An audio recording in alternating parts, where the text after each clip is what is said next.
RSX que vous voyez à gauche, à l'IQ Foil à droite.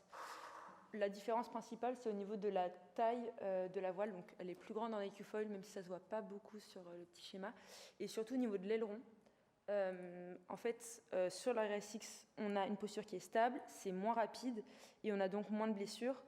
Et l'IQ Foil va entraîner une plus forte instabilité avec des plus grandes vitesses et donc un impact plus violent à la chute et des blessures qui sont plus graves. En fait, l'aileron qu'on voit à droite, il permet, donc le foil, il permet un peu de voler, on va dire, au-dessus de l'eau. Ça réduit énormément les contraintes avec l'eau, beaucoup moins de frein. Donc ça augmente énormément la vitesse et donc forcément des blessures qui sont un peu plus graves. Donc, les objectifs de ce mémoire, ça a été de décrire la perception des facteurs de risque et des contraintes spécifiques liées à la pratique, également explorer les stratégies de prévention mises en place et mettre en lumière les représentations, les freins et les leviers à la culture de la prévention dans ce sport. Donc pour ce faire, j'ai choisi une approche qualitative, principalement parce qu'il y avait peu d'études sur le sujet et aussi les professionnels de ce milieu-là sont assez peu nombreux en réalité, donc j'ai préféré faire des entretiens. Donc j'ai interviewé différentes personnes, j'ai interviewé des kinés, mais aussi des préparateurs physiques, des coachs et des médecins du sport. Et donc j'ai pu dégager 4 thèmes principaux, à savoir le type de blessure et les facteurs de risque, la prévention des blessures, la coordination au sein de l'équipe, les facteurs individuels et la préparation physique. Ça a été réalisé à distance, principalement par appel. C'était à chaque fois des entretiens d'environ 30 minutes. Et puis ensuite de ça, je les ai transcrits, je les ai anonymisés, et j'ai pu en faire une analyse thématique, donc inductive, avec un codage qui a été basé sur le guide que j'avais préalablement préparé avant les entretiens et que j'ai pu utiliser ensuite. En termes de résultats, donc les blessures perçues, elles sont à peu près équivalentes à celles dans le peu de littérature auquel j'avais accès. À savoir, on a de la lombalgie, des traumatismes, notamment en accident par catapulte. Donc, comme j'expliquais juste avant, la catapulte, c'est quand vous vous arrêtez net pour une raison ou une autre, pour une chute, un changement de vent, que sais-je. En fait, avec la vitesse, vous allez être projeté de votre planche. Et quand vous allez atterrir, vous allez avoir de l'eau, sauf qu'à une telle vitesse, l'eau, elle est extrêmement dure à la réception. Et donc, ça entraîne des blessures assez graves. On m'a notamment fait part de commotion cérébrale, etc. Donc, c'est assez intense. Donc, on a également des microtraumatismes qui sont plus liés à l'IQ Foil, puisqu'il y a beaucoup plus de contraintes à cause de la taille des voiles. Les facteurs de risque qui ont été évoqués, ça a été un mauvais travail sur la mobilité, sur l'éducation, la préparation et la récupération également, la charge de l'équipement, donc je parlais des voiles, la taille des voiles a été réduite d'ailleurs depuis les Jeux Olympiques de Paris parce que c'était trop traumatisant. Et également une utilisation irrégulière des protections, à savoir qu'elles sont obligatoires uniquement en compétition. Donc il y a beaucoup d'athlètes qui en fait dans leur pratique personnelle ne les portent pas.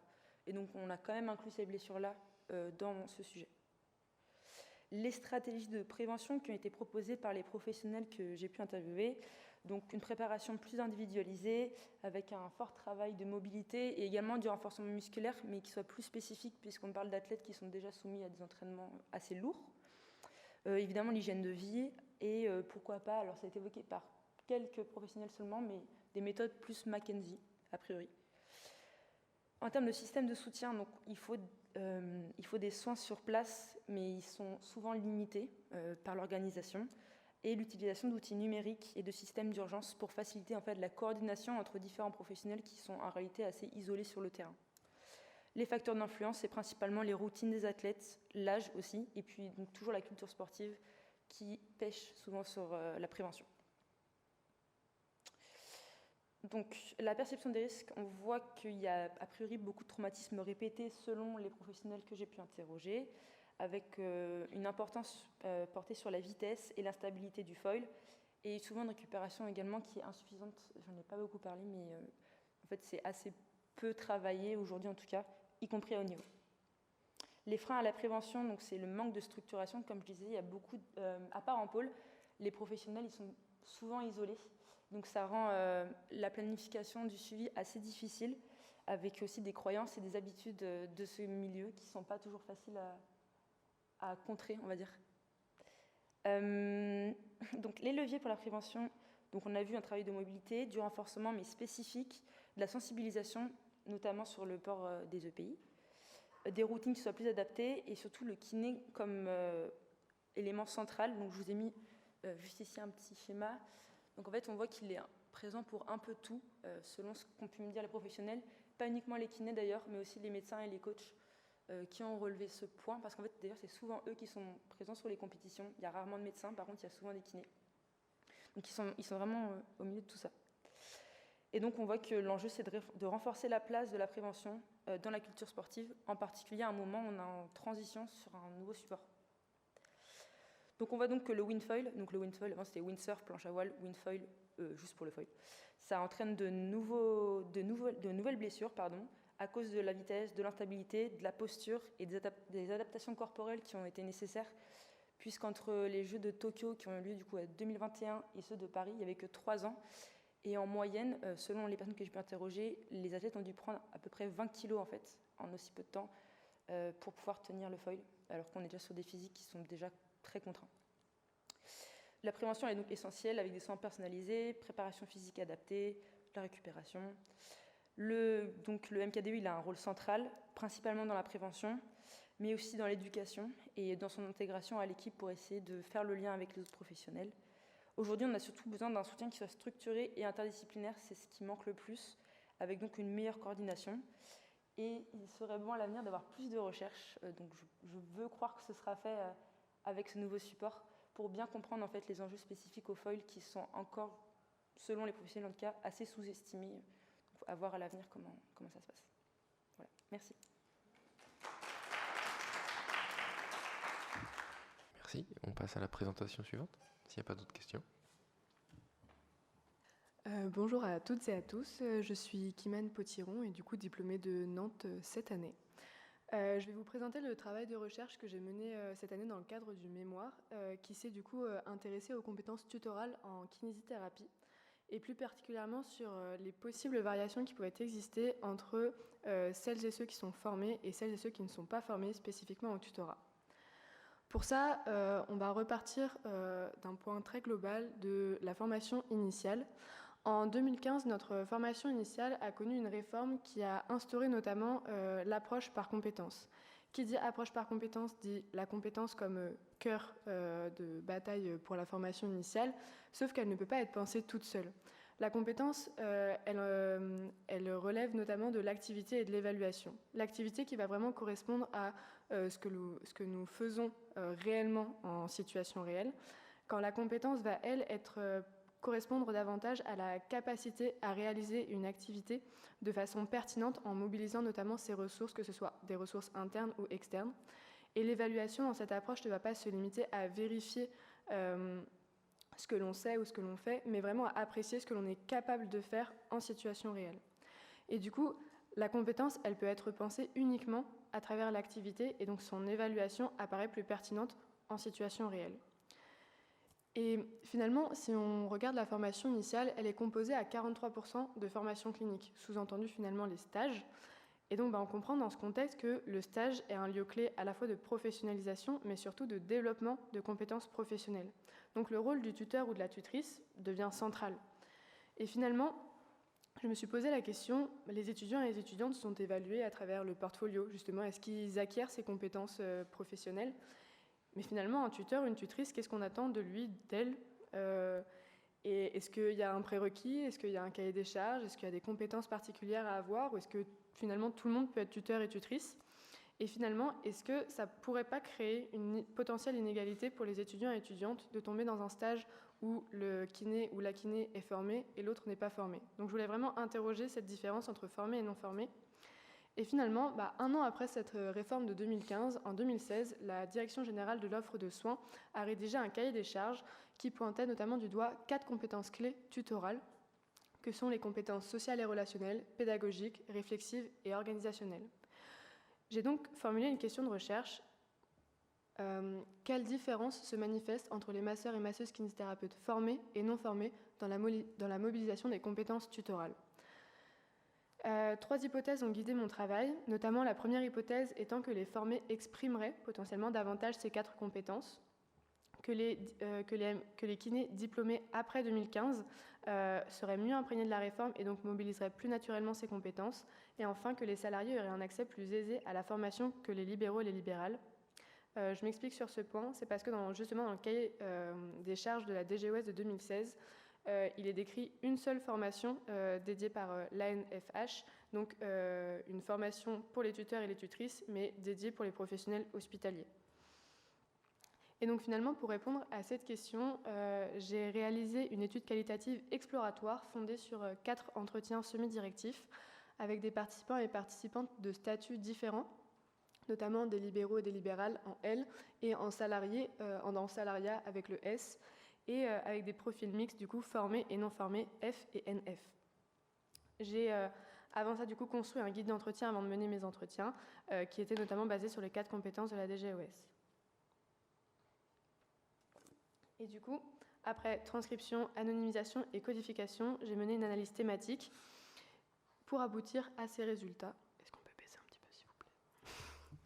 Merci. Qui sont finalement des résultats rassurants, puisque à travers leur discours, encore une fois, je n'ai étudié que leur discours et pas leur activité, mais à travers leur discours, on retrouve des traces de ces 4 compétences dans l'ensemble des discours, que ce soit des formés, des non formés, des salariés, des libéraux et des libérales. Mais bien évidemment, on retrouve des nuances, et notamment sur le plan social et relationnel. Même si la confiance et la posture sont évoquées chez toutes et tous, les formés insistent davantage sur la construction vraiment d'un climat pédagogique, quand les non formés abordent davantage l'impact sur la relation de soins. Relation de soins pensée à 2 personnes initialement, entre guillemets, patient, patiente et kinésithérapeute. Et là, on a un 3e individu qui se rajoute à cette relation, qui du coup, c'est surtout ce qui a été décrit par les non formés. Sur le plan pédagogique, la progressivité au regard des objectifs de stage, elle est abordée par tout le monde. Mais par contre, les formés vont parler de séquences d'apprentissage, de zones de développement et vont vraiment rentrer un peu plus loin dans la structuration pédagogique. Et du coup, le choix des situations apprenantes va vraiment devenir central dans leur pratique.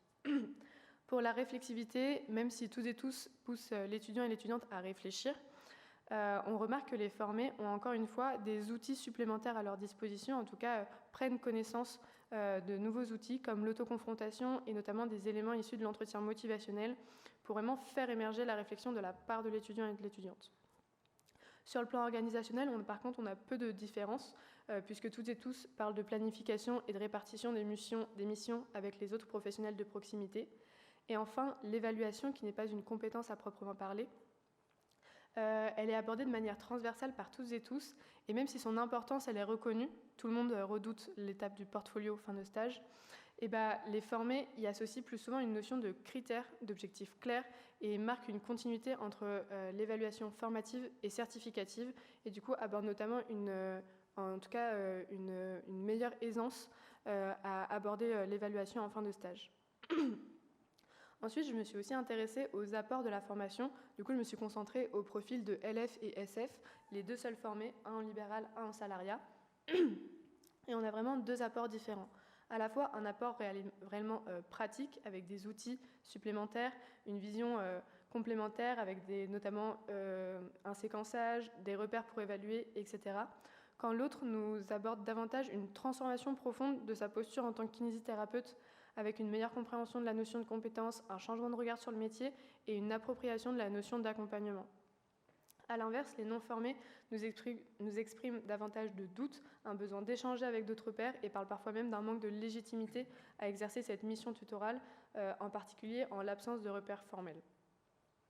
Et concernant l'accessibilité à la formation, les salariés sont confrontés finalement à la hiérarchie qui acceptent ou non la mise en place de cette formation, quand les libéraux et les libérales ont cette liberté individuelle de choisir leur formation, mais sont confrontés à d'autres freins que sont les modalités, que ce soit le formateur, la formatrice, que ce soit les coûts temporels, financiers, etc.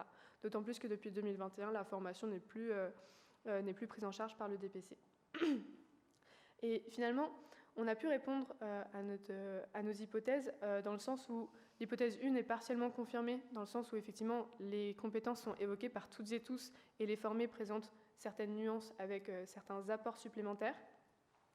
Par contre, par rapport au diplôme de 2015, mais l'échantillon n'avait pas assez d'écart entre ceux formés après 2015 et ceux avant 2015, Donc elle ne peut pas vraiment être vérifiée. Par contre, on se rend compte qu'il y a vraiment l'appropriation de la réforme de 2015 de l'approche par compétences est un levier, en tout cas dans la mise en place de missions tutorales au sein des structures.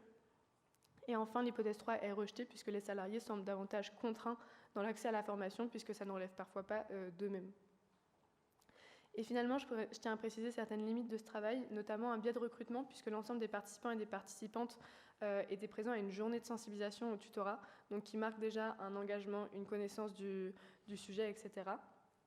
Et aussi un biais de réalisation de ma part puisque c'était la première fois que je réalisais des entretiens et un biais de confirmation puisque j'étais la seule à analyser mes données. Mais finalement, les résultats sont plutôt rassurants, heureusement. Mais une question que je me pose, c'est qu'on peut toutes et tous être tuteurs et tutrices.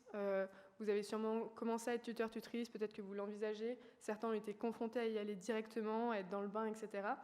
Mais finalement, si on peut toutes et tous être tuteurs et tutrices et que cette formation, elle n'est pas obligatoire, en fait, quelle place on donne au tutorat dans notre formation initiale? Voilà, je vous remercie. Donc je m'appelle Line Brechtot, je suis diplômée récemment de l'école de l'UFMK de Laval. Donc j'ai réalisé mon mémoire sur les croyances des équipes techniques et médicales autour de la blessure de surutilisation chez le jeune badiste de haut niveau. Donc un badiste est un joueur de badminton. Donc pour introduire mon sujet, ces 20 dernières années, on a observé une augmentation des blessures sportives chez les jeunes, dont 54% seraient des blessures de surutilisation. Et au badminton, la blessure de surutilisation, elle serait 3 fois plus fréquente que la blessure traumatique et elle représenterait jusqu'à 74% des blessures. Donc la blessure de surutilisation, elle est caractérisée par un mécanisme d'apparition progressive avec une pathogénèse sous-jacente de microtraumatismes répétitifs et elle n'a pas de cause unique et identifiable. C'est important de ne pas considérer l'adolescent comme un petit adulte parce que les blessures entre les adolescents et déjà les adultes sont différentes. Et à l'adolescence, le corps il est caractérisé par la présence de cartilage de conjugaison et d'apophyse cartilagineuse. Et les tissus mous environnants seraient plus résistants que ces structures-là, ce qui crée un déséquilibre et donc les os seraient plus exposés aux blessures à ces âges. Donc moi, je me suis intéressée aux jeunes badistes de haut niveau qui sont âgés de 11 à 19 ans, qui exercent dans des pôles espoirs ou des pôles France relève avec un minimum de 16 heures de pratique par semaine et qui font des compétitions de niveau national et international. Donc, ces blessures de surutilisation, ça pourrait s'expliquer par la spécialisation sportive précoce chez les jeunes joueurs, mais aussi par le volume d'entraînement qui est de plus de 16 heures par semaine et les contraintes biomécaniques spécifiques au badminton. Donc, renforcer la prévention primaire, du coup, paraît important pour favoriser leur longévité et la performance durable des athlètes. Pendant la prévention des blessures chez les jeunes athlètes, elle reste limitée et elle serait conditionnée par les croyances des équipes. En effet, il y a un modèle de recherche qui a été établi par Finch en 2006 qui s'appelle le modèle TRIP. Je vous épargne les lettres, je l'ai dit tout à l'heure, mais qui stipule que les mesures de prévention elles seraient efficaces que si les athlètes et les organismes sportifs les adoptent, acceptent et respectent. Donc on voit bien la nécessité d'élaborer des recherches sur le contexte de mise en œuvre de cette prévention. Donc j'ai établi plusieurs objectifs. Le premier était d'analyser comment les équipes techniques et médicales accompagnant les jeunes badistes de haut niveau définissent la blessure de surutilisation. Et mes objectifs secondaires étaient d'identifier leurs croyances concernant les facteurs de risque intrinsèques et extrinsèques, ainsi que les stratégies de prévention mises en œuvre pour limiter l'apparition de ces blessures chez ces jeunes athlètes. Donc, concernant ma méthode, c'est à droite. Oui, okay. Elle est basée sur celle qui a été utilisée par Verhagen et Van Wilgen dans une étude également sur les croyances des entraîneurs et des athlètes sur les blessures de surutilisation. Donc, j'ai réalisé une étude qualitative par entretien individuel semi-directif. Plusieurs critères d'inclusion ont été établis. Ça devait être des entraîneurs de badminton qui entraînent au minimum 10 heures par semaine dans des pôles espoirs ou des pôles France relève, ou des masseurs kinésithérapeutes qui exercent dans des CREPS, donc des centres de ressources, d'expertise et de performance sportive, et qui prennent en soin de jeunes joueurs de badminton de haut niveau âgés de 11 à 19 ans. J'ai réalisé un guide d'entretien en amont et une analyse thématique inductive. Donc, concernant les résultats, j'ai réalisé 8 entretiens avec 5 entraîneurs de badminton et 3 masseurs kinésithérapeutes. Il n'y a pas eu d'abandon au cours de l'étude. La saturation des données elle a été considérée comme atteinte sur toutes les thématiques. Plusieurs croyances ont été dégagées des entretiens. Donc, sur la définition de la blessure de surutilisation, il la caractérise comme ayant une apparition progressive, résultant de la répétition d'un geste avec une étiologie incertaine et multifactorielle et qui serait due à une mauvaise adaptation du corps. Concernant la typologie des blessures de surutilisation chez les jeunes badistes de haut niveau, il recense des blessures de croissance, des fractures de stress et des tendinopathies. Quand on confronte ces résultats à la littérature, on remarque qu'ils ont une connaissance globale qui est en accord avec la définition de la littérature. Cependant, il n'y a pas de mention des épiphysiolyses qui sont pourtant fréquemment rapportées dans la littérature chez la population des jeunes sportifs. Et il persiste aussi des confusions encore avec la blessure traumatique. Concernant les facteurs de risque, il nous évoque, pour les facteurs de risque intrinsèques à l'athlète, il nous évoque les facteurs de risque psychologiques liés à la croissance, anatomique et biomécanique, et génétique et sexuelle. Concernant les facteurs extrinsèques à l'athlète, tous les interrogés mentionnent l'hygiène de vie, tous les entraîneurs mentionnent la technique sportive, et tous les masseurs kinésithérapeutes mentionnent la charge d'entraînement comme étant un facteur de risque. En comparaison à la littérature, on observe que les interrogés ne mentionnent pas les antécédents de blessures, qui sont pourtant considérés comme le premier facteur de risque de toute blessure dans la littérature, et que ces facteurs de risque sont finalement peu explorés dans la littérature, ce qui fait qu'on ne peut pas savoir si ces croyances sont erronées ou non. Ensuite, concernant la prévention, ils ont mis en place des préventions, mais essentiellement basées sur les blessures de manière générale et pas spécifiques aux blessures de surutilisation. Ils ont notamment mis en place une adaptation de la charge d'entraînement et des programmes de prévention globaux et individualisés. Dans la littérature, on nous dit que les masseurs kinésithérapeutes accorderaient plus d'importance au contrôle de la charge plutôt qu'au programme d'exercice individualisé.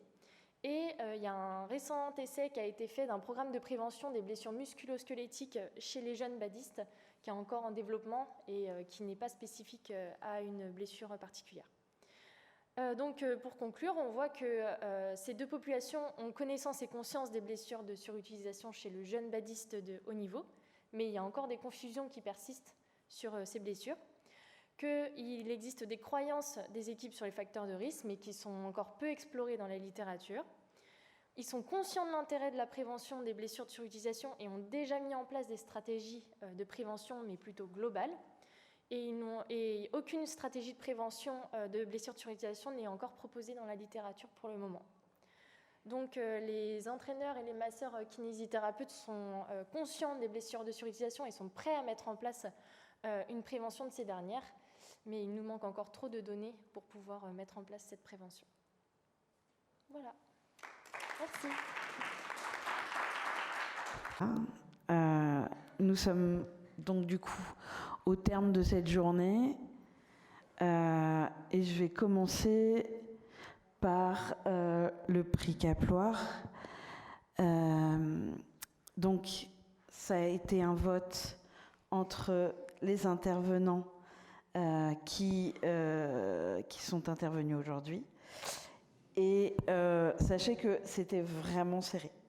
Vraiment. Vous avez toutes les trois été classées premières. Donc voilà, donc je vous le dis, c'était vraiment serré, mais c'est Kim Anne. Voilà.